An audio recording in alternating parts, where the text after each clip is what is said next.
ជំរាបសួរបងប្អូនអរគ្នាបាទឥឡូវនេះពូត្រូលបានតម្លាក់រឿងមួយទៀតហើយរឿងគឺម្ចាស់ស្នេហ៍ private ដងបងប្អូនអរគ្នាបាទហើយរឿងនេះក៏ទូកមិនចាញ់រឿងអាម៉ោកដែរបាទគឺត្រឹមតែ11ម៉ោងទេ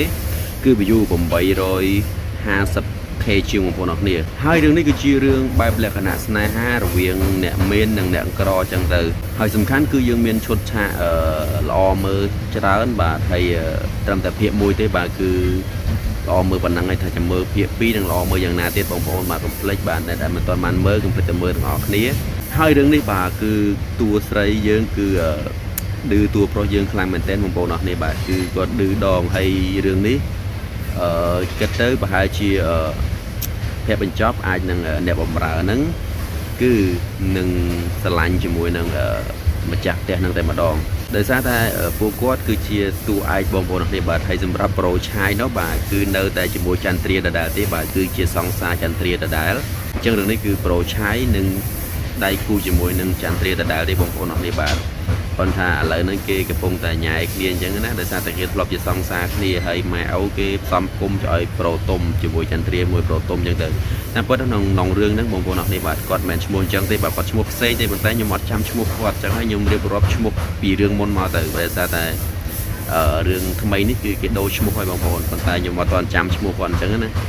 ចឹងហើយគូគាត់គឺជាមួយប្រូឆាយដែរទេបាទចន្ទ្រាបាទហើយសម្រាប់រវ៉ាន់គឺគូជាមួយនឹងប្រូទុំមកដែរទេបងប្អូនតែគាត់ថាឥឡូវហ្នឹងគេមិនទាន់ត្រូវរើគ្នាបាទស្នេហាគេកំពុងតែឆ្លោះគ្នាអញ្ចឹងណាតិចទៀតទៅអាចនឹងប្រូទុំហ្នឹងលែងត្រូវជាមួយនឹងរវ៉ាន់ហ្នឹងលែងត្រូវជាមួយនឹងចន្ទ្រាដល់វគ្គ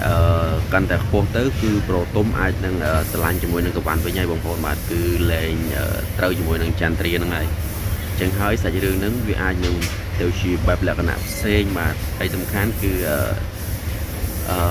ខាងស្រីអ្នកបំរើប្រូទុំហ្នឹងគឺឌឺប្រូទុំសាហាវខ្លាំងមែនទែនបាទដោយសារតែគាត់អត់ចង់មកបំរើទេបាទអត់ចង់ធ្វើជាអ្នកបំរើទេបាទអ្នកបំរើចំនួន3ខែគាត់អត់ចង់មកទេប៉ុន្តែគាត់មកតែបង្ខំហើយគាត់នឹងមកឆាឆៅនឹងមកធ្វើឲ្យប្រូទុំហ្នឹងអាម៉ាស់មុខដោយសារតែគាត់អញ្ចឹងណា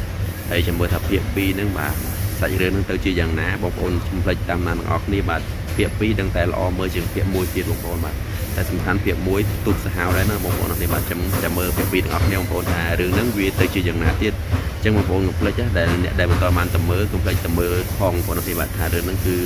ដឹងតែល្អមើលទៀតហើយបាទបែបលក្ខណៈស្នេហាលេងកំផប់លេងមុនហើយបងប្អូនបាទអញ្ចឹងហើយគឺមិនបាច់ភ័យថារឿងមើលទៅទឹកភ្នែកទឹកសបោអីទៀតទេគឺរឿងនេះលក្ខណៈស្នេហាបាទដឹងតែមើលទៅអៀនតែម្ដងបងប្អូនគ្នាអញ្ចឹងចាំទៅតាមដានភាគ2ទាំងអស់គ្នា